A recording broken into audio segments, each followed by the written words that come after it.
साथियों नमस्कार। कैसे हो? उम्मीद करता हूँ सभी साथी मस्त एवं बिंदास होंगे। और आज की इस वीडियो में हम निर्देशांक ज्यामिति के सूत्रों के बारे में चर्चा करने वाले हैं। और निर्देशांक ज्यामिति कोऑर्डिनेट ज्योमेट्री भैया बहुत ज्यादा महत्वपूर्ण टॉपिक है और इससे सवाल आपके एग्जाम में बनने वाला है। तो आप लोग इसके जितने भी सूत्र हैं उन सभी पर आप निगाह बना लीजिएगा, निगाह डाल लीजिएगा और सूत्रों को लिख लीजिएगा। क्योंकि अगर आपका कॉन्सेप्ट मजबूत होगा तो आपके सवाल विद इन सेकंड उठ जाएंगे। पहले मैं आपके सर जी कॉन्सेप्ट क्लास ले रहा हूँ। अगर आपके कॉन्सेप्ट क्लियर होंगे तो फिर उसके बाद में धनाधन प्रैक्टिस कराऊंगा, तो प्रैक्टिस में आप क्वेश्चंस फटाफट उड़ाओगे।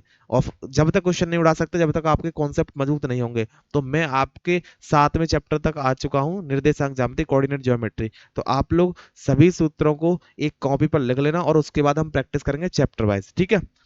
चलिए भाई। लेकिन आपका रेस्पॉन्स नहीं मिल रहा, ये बहुत गलत बात है। मैं आपके लिए डेली बेसिस पर क्लासेस लेकर आ रहा हूँ, लेकिन आप लोग रेस्पॉन्स नहीं दिखा रहे भाई।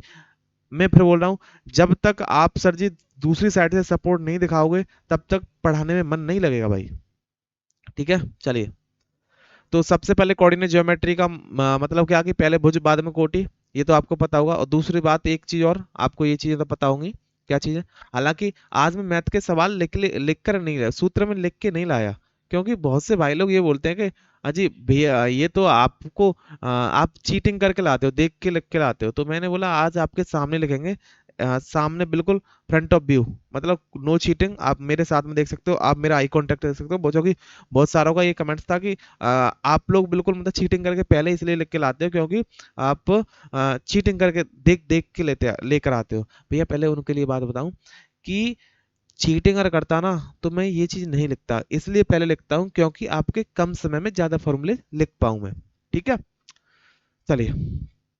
अरे वो तो सोचने दीजिएगा, वो तो कुछ भी सोचते रहते हैं। आ जाइए, फिलहाल हमारा पढ़ने का मकसद है, आप पढ़ने पे फोकस करिए। देखो, चतुर्थांश कितने होते हैं भाई? 4 चतुर्थांश होते हैं। पहला, दूसरा, और सर जी तीसरा, और सर जी चौथा। बिल्कुल। पहले वाले में सर जी दोनों पॉजिटिव होते हैं।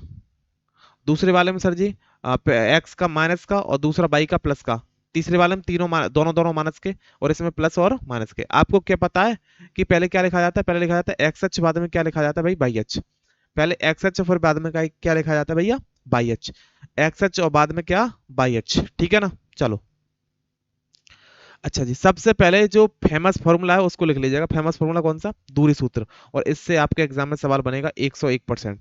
कोई दो बिंदुओं के निर्देशांक x1 वाई वन, दूसरे के x2 वाई टू दे रखे हैं, तो उनके लिए बीच की दूरी का फॉर्मूला बनेगा d बराबर x2 माइनस x1 का square plus y2 minus y1 का स्क्वायर। और लेकिन किस में भैया? मापांक में। किस में सर जी? मापांक में। बताओ, याद हुआ? x2 minus x1 plus y2 minus y1 बटे में, सॉरी रूट में। वर्गमूल में क्या आएगा? x2 minus x1 plus y2 minus y1। अगर आप लोगों को याद हुआ हो तो थम्स अप करिए भैया, याद हो चुका है। ठीक है, आगे बढ़िए। अगला सूत्र, सूत्र मैंने लिखा नहीं है इसीलिए नहीं लिखा कि मतलब आजकल ज्यादा ही कुछ चल रहा है। चलो कोई ना, फोकस पढ़ाई पर। पूछेगा त्रिभुज का क्षेत्रफल। त्रिभुज का क्षेत्रफल क्या होगा? तो वो हो जाएगा भैया, त्रिभुज का क्षेत्रफल हो जाएगा, लिखो त्रिभुज का क्षेत्रफल लिखो। अभी बेहतरीन तरीके से याद करवाते हैं। 1/2। पहले लिखिए x1 और कोष्टक में y माइनस बाई, फिर लिखिए x2 और फिर यहाँ पे लिखिए y माइनस बाई, और फिर लिखिए x3 और यहाँ लिखिए y माइनस बाई। मैं जैसे लिख रहा हूँ आप ऐसा ही लिखिए। फिर ट्रिक क्या है? ट्रिक है 23, 31 और 12। 23, 31, 12, यानी ये सूत्र है आपका किसका? त्रिभुज के लिए क्षेत्रफल के लिए, मतलब त्रिभुज के क्षेत्रफल के लिए ये सूत्र है। अगर तीन बिंदु दे रखे हो, x1 y1, x2 y2 और x3 y3, x2 y2 y3, x3 y3 और x1 y1, तो उसके लिए सूत्र हो जाएंगे 1/2 x1 y minus by, x2 y minus by, x3 y minus by, और 23, 31, 12। 23, 31, 12। जब सररेख की बात करें, इसमें एक साथ साथ चीजें लिख लेना कि सररेख की अगर हम लोग बात करेंगे, यार ये मक्खी परेशान कर रही है बहुत। सररेख की बात करेंगे भैया, किसकी बात? ये कुछ ज्यादा ही परेशान कर रही है। सररेख की अगर हम लोग बात करेंगे तो सररेख के लिए एक कंडीशन है।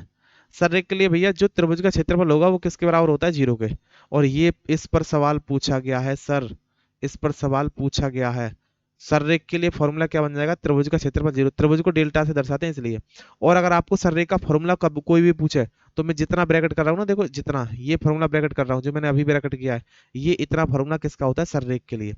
जो मैंने अभी आपके सामने ब्रैकेट में किया है, ये इतना फॉर्मूला किसके लिए होता है? सररेख के लिए। अगर आपको कोई सररेख का सूत्र पूछे तो x1 प्लस x1 कोष्टक में by minus by plus x2 by minus by plus x3 by minus by बराबर 0। क्या लिखोगे? 23 31 12। ये सररेख के लिए फॉर्मूला होता है। कोलिनियर सररेख के लिए आपको कॉन्सेप्ट पता होना चाहिए, क्योंकि आपके एग्जाम में सररेख से सवाल एक बार नहीं कई बार बने हैं। ठीक है, चलिए। मध्य बिंदु का निर्देशांक, यानी कोई दो बिंदुओं के निर्देशांक दे रखे हैं x1, एक सेकेंड, दो बिंदु निर्देशांक दे रखे हैं x1 कॉमा बाई वन और x2 कॉमा बाई टू, और इनके बीचों बीच में एक बिंदु P है और जिसके निर्देशांक कितने x, y, इसके निर्देशांक निकालने हैं आपको। तो कैसे निकालोगे? तो निकालोगे P x, y, कैसे करोगे? x1 प्लस x2 कितने आने में थे? 2 बटे में 2, और y1 प्लस y2 बटे में कितने सर जी? 2। ये हो जाएगा सर जी क्या? मध्य बिंदु के निर्देशांक के लिए फॉर्मूले। मध्य बिंदु के निर्देशांक के लिए क्या हो जाएंगे? फॉर्मूले। ठीक है, चलो आगे बात करते हैं त्रिभुज के केंद्रक के लिए फॉर्मूले। केंद्रक यानी सेंट्रॉइड बोलते हैं, तो सेंट्रॉइड के कैसे निकालेंगे वो भी आसान है। तो उसे कैसे निकाल देंगे सर जी? उसे निकालेंगे पी एक्स कोमा बाई, ठीक है, एक्स कोमा बाई दो ही है तो दो ही निकाल देंगे। तो वो कैसे निकालेंगे? वो निकालेंगे क्योंकि तीन बिंदु है, तो x1 plus x2 plus x3 बटे में कितने? 3, और y1 प्लस y2 और प्लस y3 बटे में कितना सर जी? 3। ये हो जाएगा सर जी किसके लिए? ये हो जाएगा त्रिभुज के केंद्रक के लिए निर्देशांक। ठीक, ओके, आगे चलिए। विभाजन सूत्र, सबसे ज्यादा महत्वपूर्ण विभाजन सूत्र। और विभाजन सूत्र भैया दो होते हैं, एक अंत विभाजन, एक होता है बाह्य विभाजन। अंत विभाजन का सूत्र लिखिए, आसान है, टफ नहीं है। अंत विभाजन यानी कि कोई संख्या आपको ए और बी के निर्देशांक दे रखेंगे, A1 ये इसके दे रखेंगे x1 और y1, इसके निर्देशांक दे रखे होंगे x2 y2, और कुछ अनुपात दे रखा होगा, इतने अनुपात में कोई p बिंदु दे रखा है जिसके निर्देशांक है x, y। तो p के निर्देशांक पूछेगा, तो p x, y कैसे निकालेंगे पता है? वो निकालेंगे m x2 plus n x1 बटे में m प्लस n, और y के कैसे निकालेंगे? m by two plus n by one बटे में m प्लस n। इस तरीके से आप इसको भी निकाल दो ना। ठीक है, ओके, किसी को समस्या तकलीफ नहीं है ना? और बाह्य विभाजन में तो बहुत आसान है। बाह्य विभाजन का अगर आपसे कोई सूत्र पूछे तो इसे कैसे निकाल लेंगे? एम एक्स टू, बस प्लस की जगह क्या आ जाएगा यहाँ पर? माइनस। प्लस की जगह सिंपल यहाँ पर क्या आ जाएगा? माइनस। और आप लोग आसानी से बता सकते हो, आप लोग आसानी से बता सकते हो, इसमें कोई दिक्कत नहीं होनी चाहिए। बाह्य विभाजन और अंत विभाजन में सिर्फ एक ही अंतर है कि बाह्य विभाजन में क्या आता है भैया? माइनस का चिन्ह आता है, और अंत विभाजन में क्या आता है? प्लस का चिन्ह आता है। ठीक है, चलो, तो ये था आज का कॉन्सेप्ट। उम्मीद करता हूँ ये सभी चीजें आपको बेहतरीन तरीके से मक्खन की तरह क्लियर हो चुकी होंगी, और इसी तरीके से आप लोग वीडियोस देखते रहिए। और मैं आपके सामने एक भी दिन की एक भी छुट्टी नहीं कर रहा, पहली बता रहा हूँ। कॉन्सेप्ट एकदम मक्खन की तरह आपके क्लियर करवाता हुआ चल रहा हूँ। फॉर्मूले जितने भी हैं उनको सभी के बारे में बताता हुआ चल रहा हूँ। कौन कौन सी चीजें हैं जो आपके एग्जाम के पॉइंट ऑफ व्यू से महत्वपूर्ण है, सभी बातें बता रहा हूँ। बस आपका काम है कि वीडियो को देखना, वीडियो से जितना भी कॉन्सेप्ट है, जितनी भी पढ़ाई की चीजें है, जितना भी आपके एग्जाम के पॉइंट ऑफ व्यू से महत्वपूर्ण है, उन सभी चीजों को एक कॉपी पर लिखना और उसके बाद उसको याद करना। चाहे वो साइंस की बात हो, चाहे वो मैथ की बात हो, दोनों जितनी भी चीजें दोनों सब्जेक्ट की, मैं उनको आपको रेगुलर बेसिस पर आपको बताता हुआ चल रहा हूँ। अगर आप लोग नहीं कर रहे हो तो ये आपकी पर्सनल जिम्मेदारी है। मेरा काम है पढ़ाना और आपका काम है पढ़ना। मैं अपना काम शिद्दत से कर रहा हूँ, आप अपना नहीं काम कर रहे तो वो आपका पर्सनल दायित्व है। ठीक है, अभी आप नहीं कर रहे, कुछ समय के बाद करोगे, करोगे जरूर, और फिर बाद में करोगे तो फिर पछताए क्या होगा? जब चिड़िया चुग गई खेत। अगर आप लोग बाद में नहीं कर पाओगे तो वो आपकी पर्सनल प्रॉब्लम है, क्योंकि मैंने तो आपको सब कुछ करा रखा है। ठीक है ना? तो बस ये कहूंगा कि आप लोग रेगुलर बेसिस पे क्लास लेते रहिए, जितनी भी चीजें समझना। एक बार याद करवा दे रिवाइज। तो सबसे पहले दूरी सूत्र, दूरी सूत्र था, और उसके बाद क्या था? दूरी सूत्र के बाद भैया क्या था? ये था त्रिभुज का क्षेत्रफल। सररेख के लिए फॉर्मूला त्रिभुज का क्षेत्रफल 0, मध्य बिंदु के लिए सूत्र, और फिर केंद्रक के लिए सूत्र, और फिर क्या था भैया? विभाजन सूत्र। विभाजन में अंत और बाह्य विभाजन दोनों।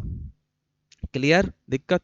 अब कल कराएंगे त्रिकोणमिति के सूत्र, और त्रिकोणमिति के सूत्र बहुत हैं, और मैं फिर बता रहा हूँ जितने भी त्रिकोणमिति के सूत्र सभी लिख कर लेके आऊंगा। हालांकि सामने भी लिख सकता हूँ, लेकिन टाइम लगेगा भैया उसको उसमें। ठीक है, तो मैं लिख के लाऊंगा कल वाली क्लास के जितने भी सूत्र मिलेंगे। ठीक है, तो कोई समस्या हो तो कमेंट बॉक्स आपके लिए होगा, और आप लोग कमेंट बॉक्स में जो भी आपकी राय है वो अवश्य देना, और मैं कोशिश करूंगा उस राय को बताने की और करने की कि आप लोग की प्रॉब्लम क्या है, समस्या क्या है। ठीक है, तो बात करेंगे अगली किसी वीडियो में, और किसी की अगली वीडियो त्रिकोणमिति की होने वाली है, ट्रिकोनोमेट्री की, तो उसी में बात करेंगे। तब तक के लिए जय हिंद, जय मां सरस्वती, स्वस्थ रहिए, मस्त रहिए, और आप लोग अपनी तैयारी को करते रहिए। जय हिंद।